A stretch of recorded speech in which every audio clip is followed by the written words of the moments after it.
joining us this morning for a briefing on public safety in the community. I want to thank Sheriff Milston, State's Attorney Daniel Hager. They're going to be joining us as well here in a little bit.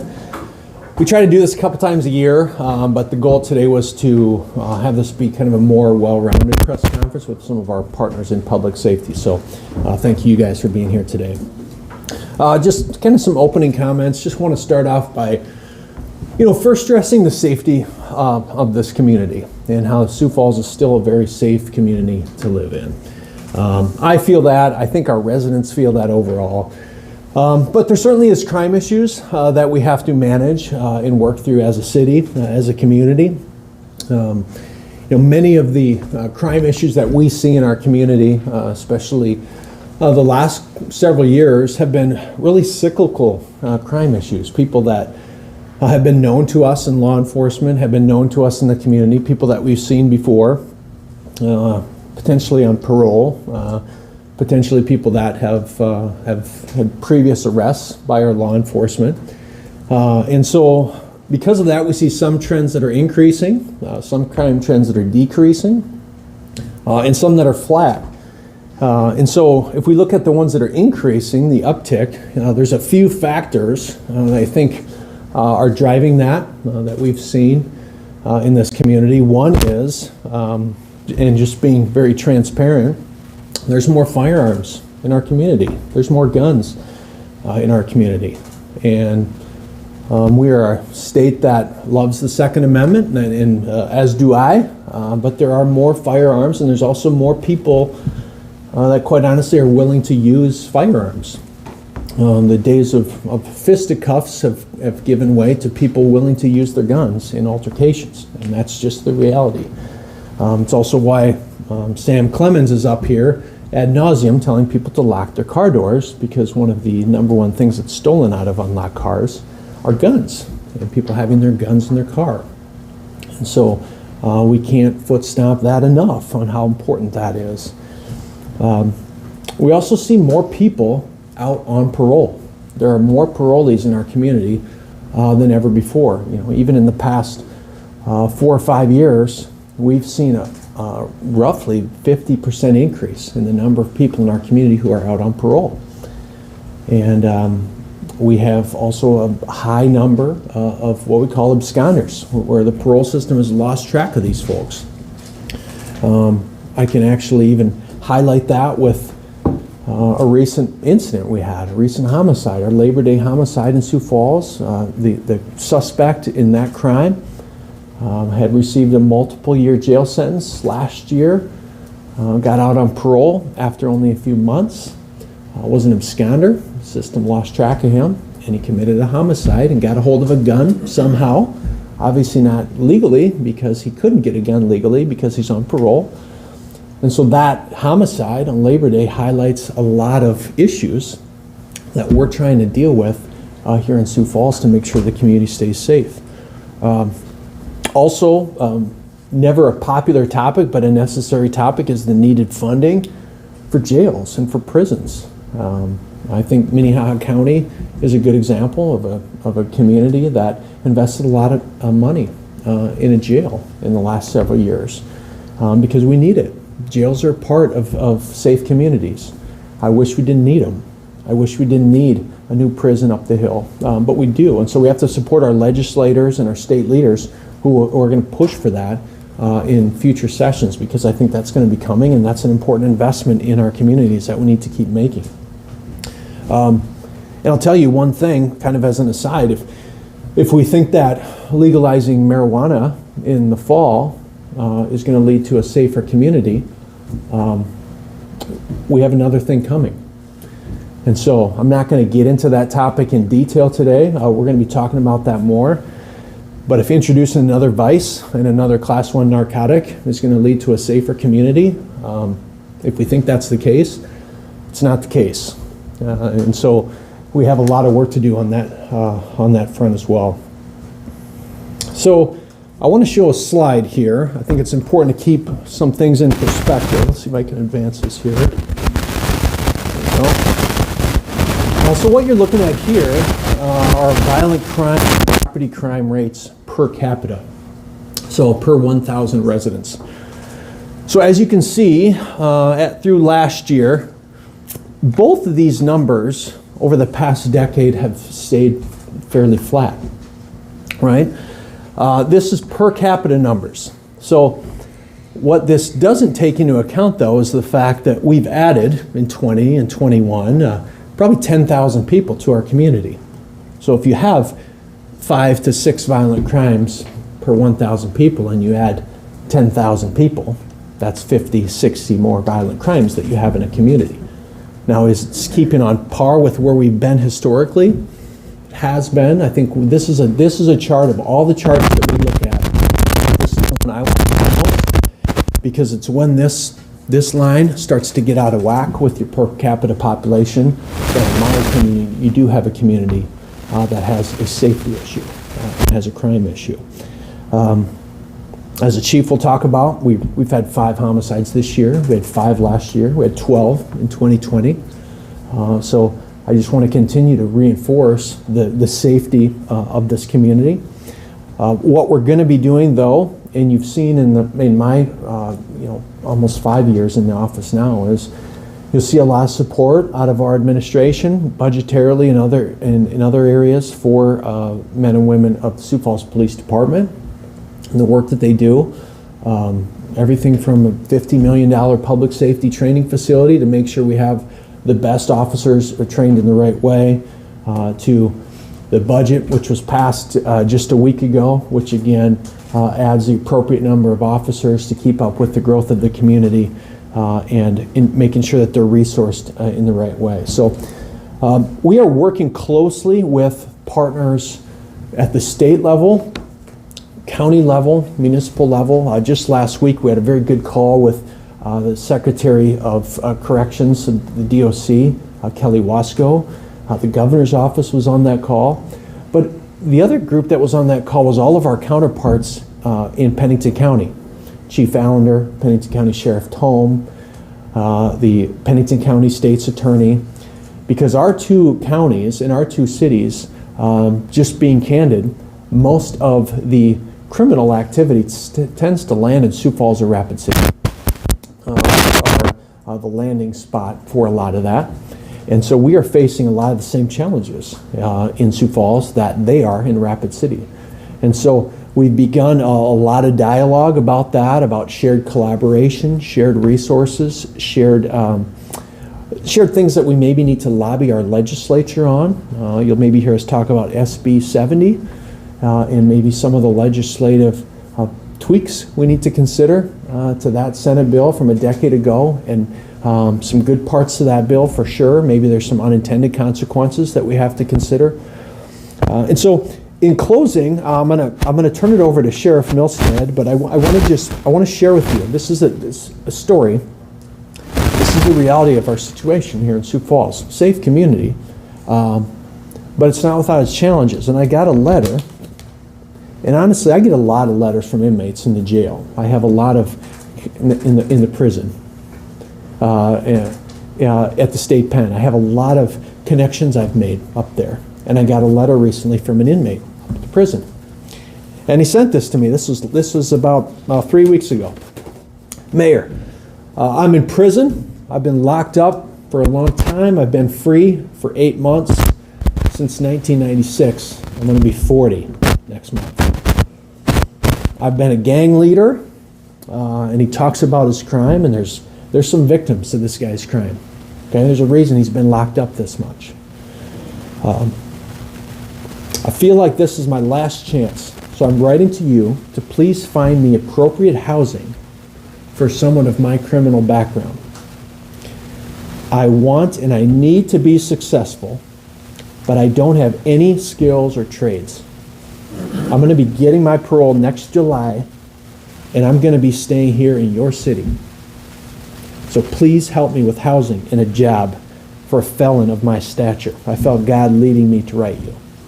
So I share that story with you because I wish all the felons had that wherewithal to realize, hey, he's got a year left, and he knows he's going to be in a tough spot when he gets out, and he says, I'm going to be staying in your city. I'm going to get released up the hill, and they're going to stay here. he needs housing, he needs a job, and if he doesn't get those things, he's going to be one of those cyclical offenders that we see in our community. And so that's why when we talk about the topic of crime and public safety, it's very much a holistic issue that relies on the community, mentorship. It relies on our cops to do their job. It relies on the DOC and the sentencing system to provide fair and just punishment. It relies on our parole system to be what our public intends it to be and have expectation. It relies on our legislators to also put laws into place that give us the tools we need to do our job and keep our community safe. So there's a lot of facets to the topic of public safety, and that's why I'm honored to have some of our partners here today to talk about this. So with that, I'm going to turn it over to Minnehaha County Sheriff Mike Milston.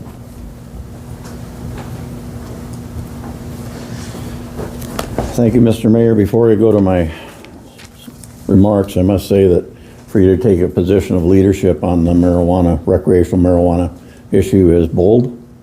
And I think it was something that the public needs to hear and needs to understand, and it's something I support 100%.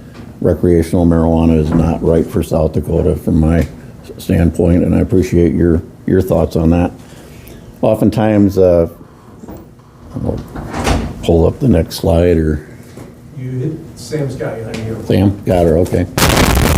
Oftentimes, in these briefings, we wanted to expand it a little bit. I appreciate the mayor inviting myself and the State's Attorney Hager to do that. We're seeing in our community more of a direct connection between our violent crimes, a high percentage of our violent crimes, and the use and distribution of illegal drugs. In particular, the drugs that are poisoning our community are methamphetamine, fentanyl, and marijuana, in particular, high concentration or high THC marijuana. When you hear those, there was a day, and the mayor mentioned it, but there was a day when some of the drug dealers carried firearms. Well, it's changed completely now. Drug dealers are carrying firearms, and drug users, many of the drug users of these drugs, are willing to arm themselves. It's what Sam Clemens talks about with the open cards. The mayor mentioned stolen guns. There's a lot of stolen guns on the street. They're in the hands of people often involved in the drug market. If you notice down at the bottom, 25 firearms were seized from drug offenders from the Drug Task Force last year. 19 of those were people on meth or using methamphetamine. As you know, methamphetamine greatly impacts your ability to think. It makes you paranoid, delusional. You're extremely high risk, and to put guns in the hands of those individuals is looking for a disaster. The fentanyl, obviously, causing a lot of our overdose deaths, skyrocketing overdose deaths nationwide. It's a crisis. Over 105,000 deaths from overdose. About 2/3 of those in the U.S. are fentanyl. We're seeing it a little different in Minnehaha County. Last year, 35 overdose deaths, which was a 40% increase, and 133% increase over the last 5 years in overdose deaths. We have quite a few methamphetamine overdose deaths. It was about equal between methamphetamine and fentanyl. So we're just seeing a more potent methamphetamine on the streets here, and certainly fentanyl, where a lethal dose is roughly 2 milligrams. If they're off in a pill by a milligram, it's the difference between life and death. Again, increased prevalence of guns being carried by the offenders. Oftentimes these offenders are under the supervision of probation or parole. That is not to point fingers, but it's a reality. We surveyed the jail just recently in August. 41% of the people in our county jail were also on, at the time, probation or parole. We had 103 in custody that were parole, and 187 that were on some form of probation. So as the mayor indicated, these are people that we continue to run into over and over with our police officers. Oftentimes these individuals get involved in the drug activity. A lot of them are parole absconders. As you know, I think the absconder number is well over 400 parole absconders. Those are parolees who the Department of Corrections and the sheriffs and the police have no idea where they're at. So those individuals, our warrant task force in particular, works closely with the Department of Corrections, attempting to apprehend these parole absconders. They are some of the most dangerous people that our officers deal with because they know they're headed back to prison if they're caught. And so they're often ready to run. They're often sometimes in stolen vehicles. They're often armed. And it's a very high-risk situation for our police officers. Quite frankly, I've been in this job for a long time. As you know, over 24 years on the Sioux Falls PD, 25 years as your sheriff. I have never been more concerned about the safety of our men and women in uniform than I am today. The mayor pointed out we still live in a very safe community, and I agree 100%. But the issue that we're facing is more and more dangerous individuals who are carrying guns and willing to use them, in part because of the individuals who in our own community leave their car unlocked and leave their gun in there. And I appreciate citizens who arm themselves, who are strong supporters of the Second Amendment. I just ask that you responsibly lock up your car if you've got a gun in your vehicle and keep from putting hands in these criminals. Number one, they're a criminal because they're breaking into your car. And number two, they're a felon that probably shouldn't, that can't possess a firearm anyway. But we're encountering them more and more times. We had a recent case in August where we were working with the police department, our task force and the Sioux Falls PD, in trying to identify and apprehend 9 different individuals related to threats, started with a threat on law enforcement. We arrested 9 people. All 9 were on either probation or parole. There was nobody that hadn't been was not on a level of supervision. So 9 out of 9 were on probation or parole. We took 4 guns off the street from those individuals. One of them was illegally modified. And so these are the types of individuals our police officers are dealing with at a higher rate. Year-to-date task force seizures, as you'll see, and the chief will talk a little bit about the seizures. Next slide. One of the things that we hear commonly, people ask, Sheriff, tell me a little bit about these pills, the fentanyl in particular. This is what we're dealing with.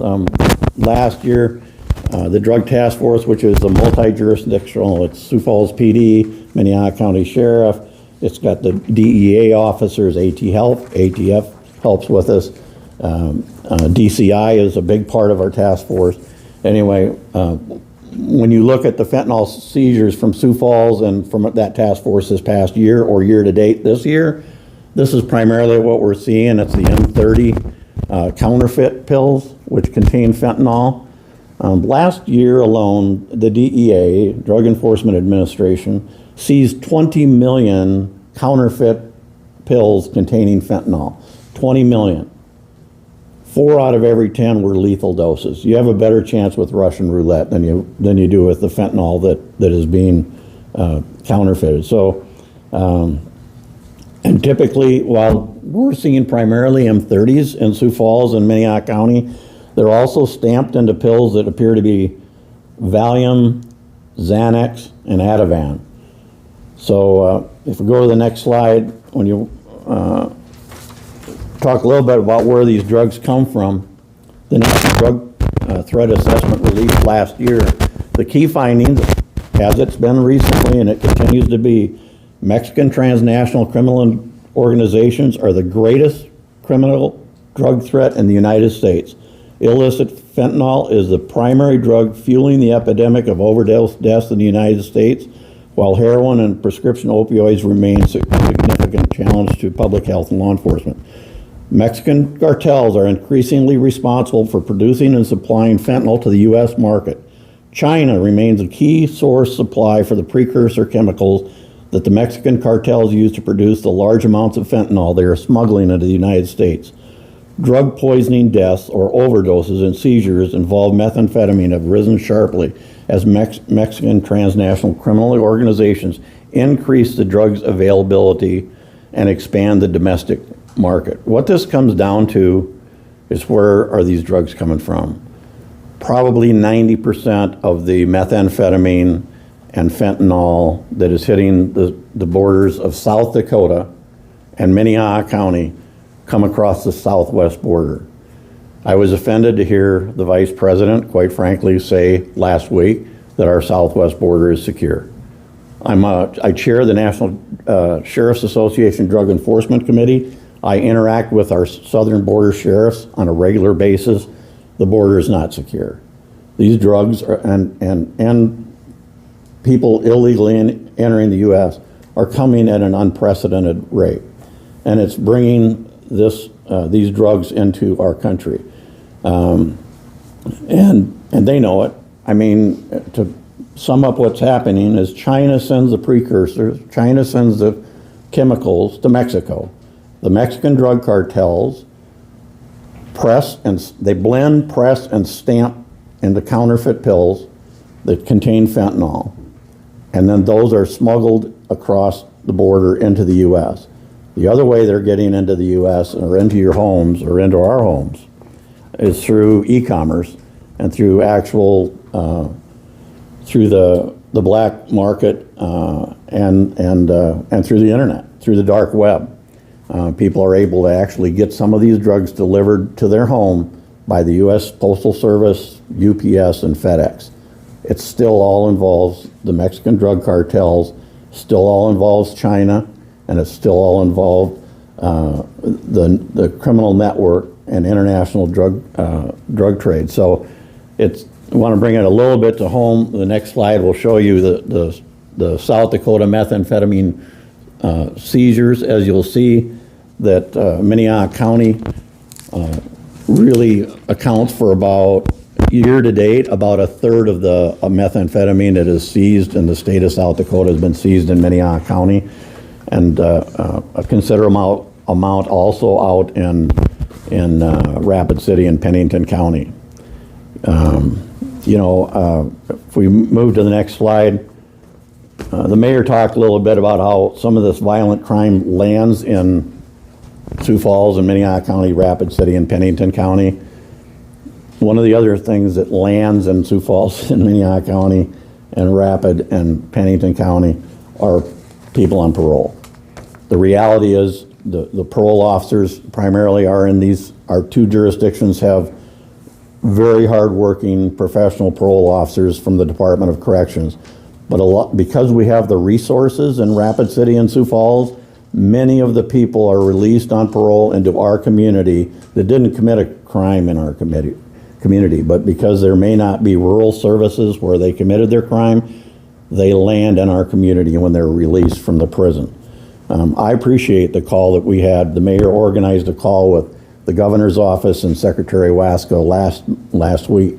We had a great conversation, and in fact, I was encouraged by what the secretary said.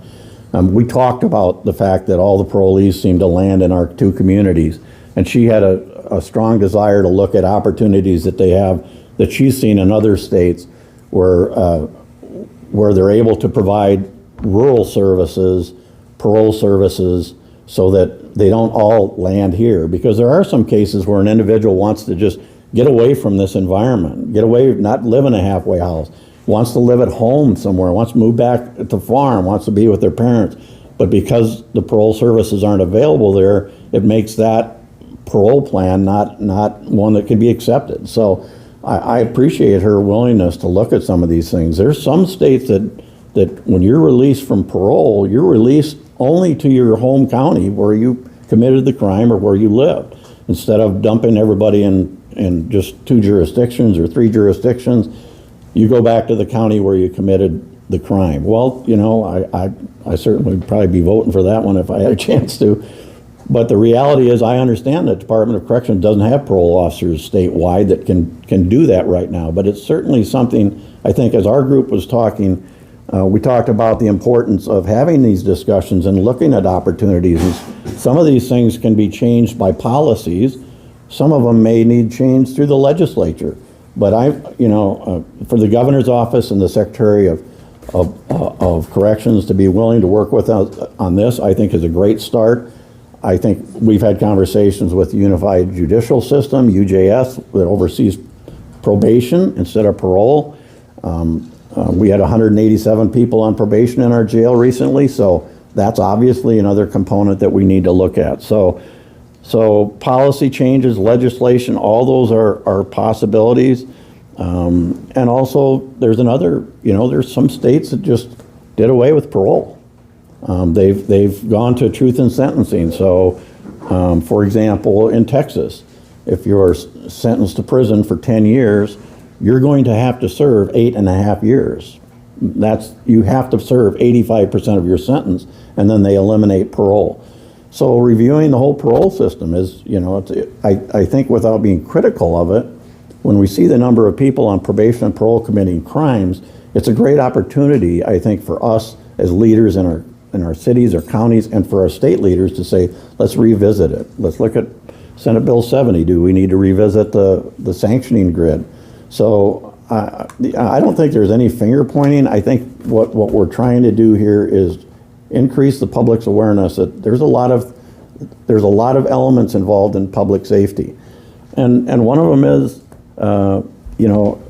the lack of a statewide access to mental health and drug and treatment resources in and out of custody. I made a comment about 15 years ago. I said, if I was king, and I'm not king, but if I was king, I would find a centralized, in custody, inpatient treatment center for individuals in prison or jail. And if a county has to send somebody there, let's just say it was at the old Plankington facility. If the county sends the numbers, and we want to make sure that we highlight the great job our officers are doing every day.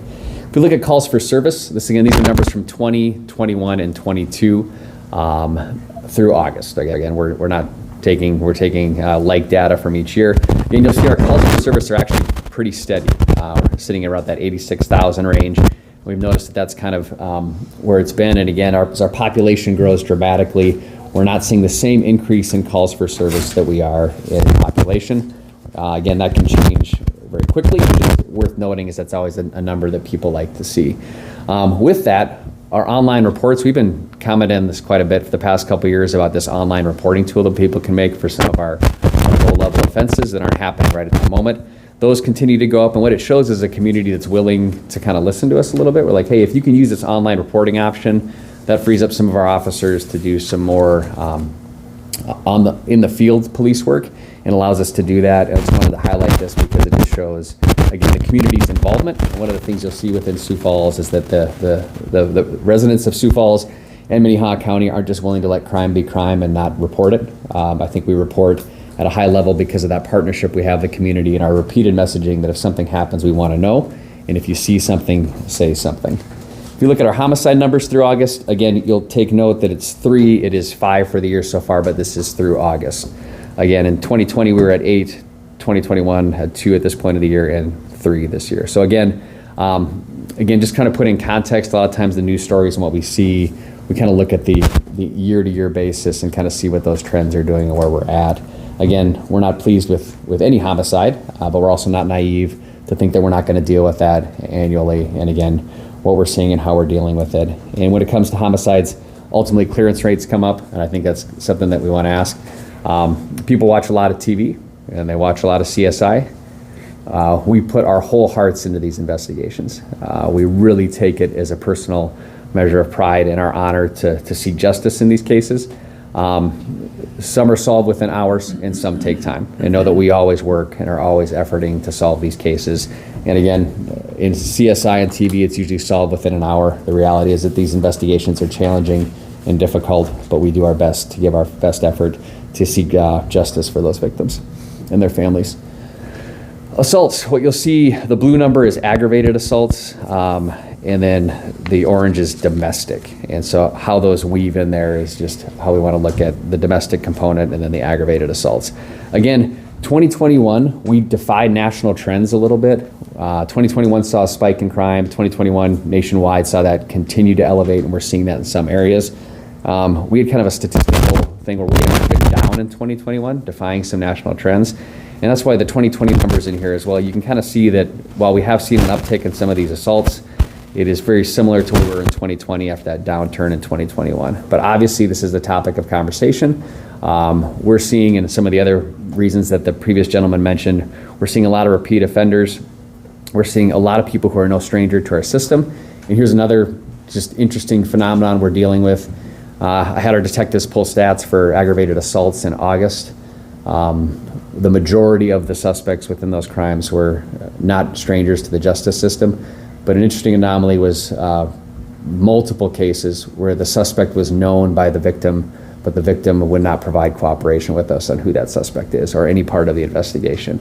So here's another just topic we're dealing with when some of the other guys were talking about crime or who you're hanging out with. Assaults are still mostly people who you commit crimes with, do drugs with, or who you love, sadly, are the primary things that we see when assaults happen.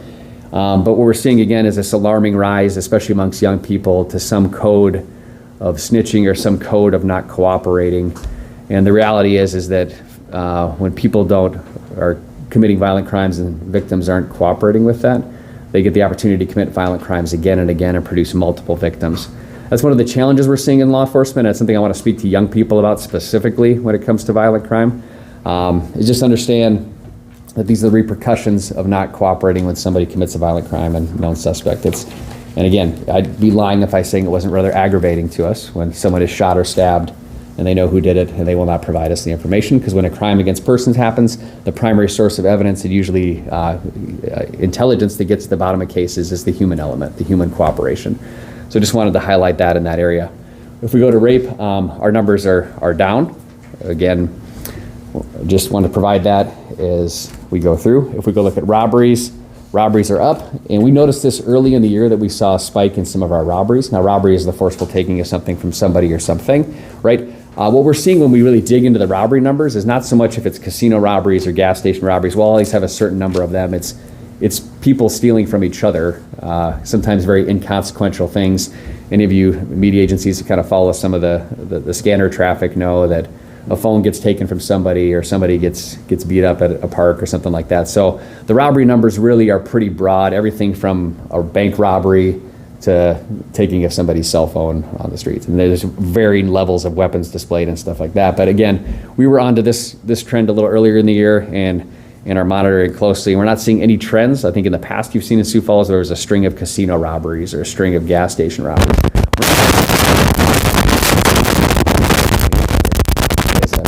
Again, robberies are not burglaries. Struggle with definition on that. Burglaries are again to an occupied or unoccupied structure where things are taken. And again, we're seeing those numbers after an uptick in 2021, maintaining really in 2022. We mentioned fentanyl seizures. Again, 2021 we had a record year for fentanyl seizures, just seizing and seeing fentanyl like never before. And we had a record number of deaths that year too from fentanyl and meth overdose. So many times as law enforcement, the onus is like, well, law enforcement needs to go out and take more drugs off the street. Take more drugs off the street. Well, we took record amounts of drugs off the street and had record deaths last year. I'm here to tell you that we're part of that system. We're part of that equation, but we are not the whole system on that. So much of it comes to prevention. And again, I just told myself I would say this every time I had a pulpit to use it when it comes to fentanyl. Again, speaking to young people. Some people, again, the sheriff had a pretty good slide on that. If you're buying your drugs from a drug dealer, I think it's a safe bet that it's probably not a legitimate pharmaceutical grade drug. If you're not getting it from a pharmacy. And then you should really question as to what's in there. Some people know that there's fentanyl in there. And you don't get a second chance on fentanyl, right? As specified, Russian roulette is a safer bet sometimes when it comes to these. So for young people out there who are thinking about this drug, and again, our officers, I've been off the streets for a while now, but our officers are still responding to these calls. It's very impactful when you go to a call, especially to a dead young person, and hear the cries of their mother or the cries of their family or the cries of their brothers and sisters, all because of a fentanyl pill, and sometimes just one. And again, if the pill is being smoked or crushed up or taken in any means other than just, again, there's a high probability and high likelihood that there could be a serious concern. So while we can crow and be really excited about our record number of fentanyl seizures, just understand, yeah, that's law enforcement doing its job better than ever before. Extremely proud of our task force. as far as how we go out there and take drugs off the street. But as long as the demand is there, the supply will be there as well, as we've covered in the past too. So, meth seizures, again, record year last year seizing, but a lot of our overdoses were also meth related too. Again, methamphetamine, we've covered time and time again how bad of a drug it is. And again, with a variety of topics we've covered today, just one more to think about and focus on. Again, as I conclude my part, we're going to open up for questions a little bit, but understand this. Again, we are going to be upfront with this. We're going to talk about what we're seeing and what we're experiencing as a community, but ultimately be realistic about law enforcement's role in this. We are one part of this conversation. Many other people that we need to collaborate with, work with, and be open and have honest conversations without getting our feelings hurt, so to speak. That involves the community. I'm just going to anecdotally provide that people who volunteer and get out and invest in the lives of young people are making huge impacts in that community. People who invest in the lives of people who are coming out of jail or coming out of prison, to get them on the right path and to get them set up to be successful, that's an outstanding thing. And that's something that we all can agree on and all participate in. But if we're only talking after the trigger's pulled, it's a little too late. It's a little too late for everybody involved, primarily for the victim. And let's not lose sight of that too, but also the suspects and the people who are getting involved in these violent crimes. So the holistic look at our community and what we're doing together to work on these issues, as well as within our state, is a conversation that the city and the county, and we've talked with our partners across the state. We're already having these conversations, and we want to talk more about what we can do to make things better and to make positive inroads in areas that are very, very difficult. So at this time, we'll open up to any questions that you may have for the mayor or the sheriff or the state's attorney or myself.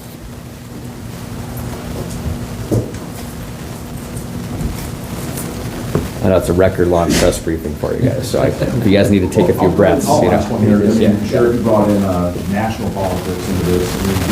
Can you say under the former administration, which maybe paid a little more attention to the border security, that there were less drugs coming into the, I mean, is it perceptible to you that there's been a change in administration and a change in priorities that you see differences? What I'll say is that as I meet with the other sheriffs in the nation and talk about border security, that regardless of comparing one administration to the other, the security of our southwest border is one of the most important things that we face today.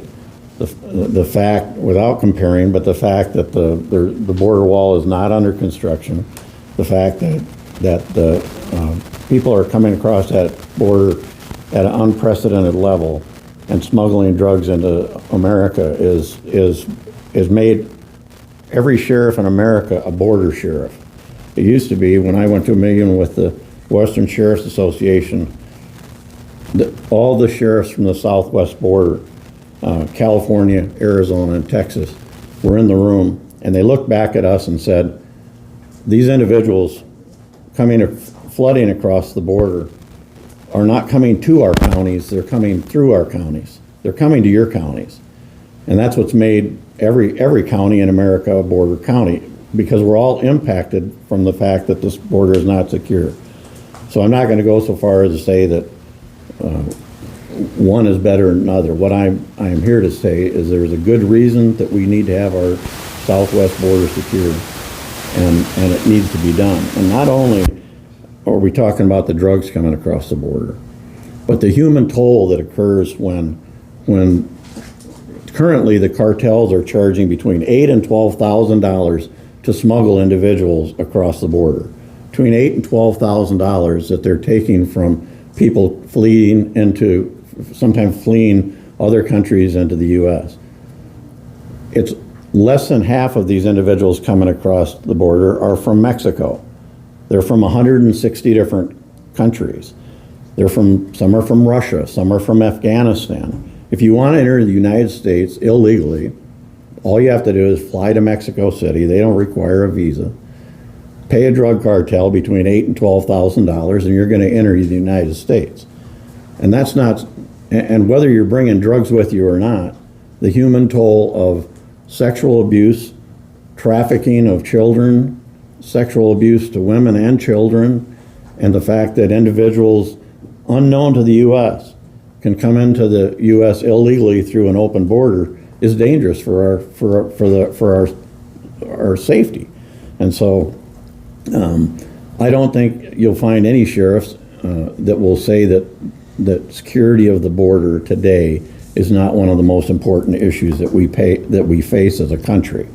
And so that's why, I didn't mean to bring up national level politics, but the simple fact that an unsecure border in the U.S. today, whether it's the impact on drugs, flooding our market with poison that they know is poison, or if it's the human toll that it's taken on children and women that are being abused and shipped across, or it's the fact that our homeland security and having people come from 160 different countries into the U.S. undetected and released into the U.S. or flooding into the U.S. is concerning.